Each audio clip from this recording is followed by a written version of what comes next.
Midlife awareness. Probably the most common story I experienced when I did peer counseling was the disillusioned married guy.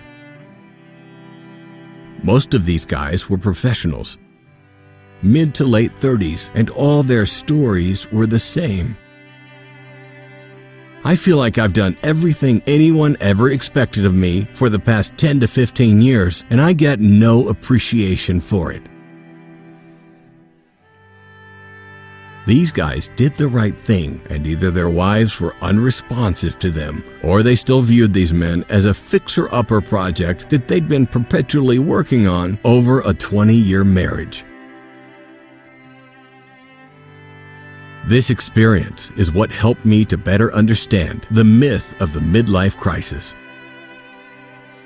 Men, in most Western cultures, do in fact experience a midlife crisis. But this isn't due to a trivialized and oft ridiculed pop culture reasoning. Women and feminization would have us believe that men experiencing a midlife crisis need to buy a sports car or divorce their wives in favor of a trophy wife due to some repressed need to recapture their lost youth. This, of course, fits into the feminized myth that men are egoistic, simple creatures, and masculinity is infantile in nature. But this only serves to reassure women that they still got it at 40. The truth about men's midlife crisis isn't about recapturing youth. It's about finally understanding the trappings they've been sold into through their 20s and 30s and coming to terms with that often horrible truth.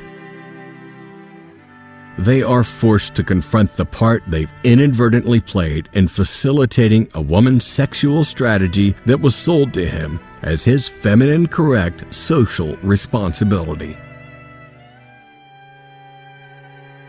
They come to the point on the timeline when a woman's maturity phase places her in the more necessitous position that he's been in for the greater part of his 20s and likely half of his 30s. He's emotionally invested in her, or if not, the idealism of how he was sold a healthy relationship should be, and this conflicts with both his realizing his SMV or his lost potential of it, and confronting the reality of the part he played in facilitating her duplicitous sexual strategy. Some men do in fact buy the sports car, get the new hottie wife, or act in some fashion that appears reckless and irresponsible. This isn't due to infantilism, but rather a new understanding of their own position as men. They've lived responsibly for so long and for so little appreciation that when that true realization is made, they feel the need to move. The true nature of the game that's been perpetrated on them becomes clear, and they need to react. They've become respected, put in the hours, the sacrifice, the centering of their own views, priorities, and imperatives. They realize now they've sold off true passions in favor of maintaining what others have told him was his responsibility, whether it was his choice or not. And all for what? A fat wife? A shrew? Maybe even a fantastic marriage and a wonderful family life, but also a nagging doubt about not seeing enough of the world or accomplishing what he wanted to do by 40 because of it. A nagging doubt that he's not living up to his curse of potential. In truth, I worry about men who don't come to this crisis. These are the men who are truly lost. These are the guys who remain lifelong blue pills, happy in their ignorance or forcing down truths too terrible to acknowledge. The mature man.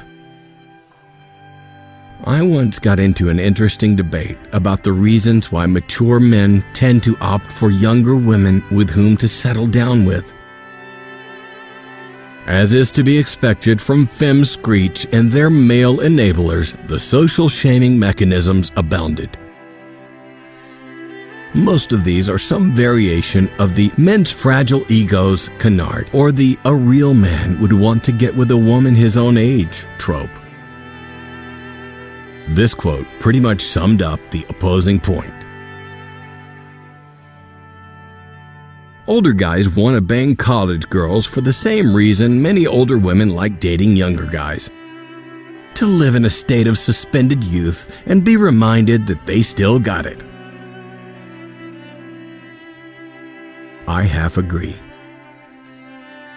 Older women definitely want to think they still got it, with regards to their capacity to hold the attention of younger guys they find themselves in competition with younger women for.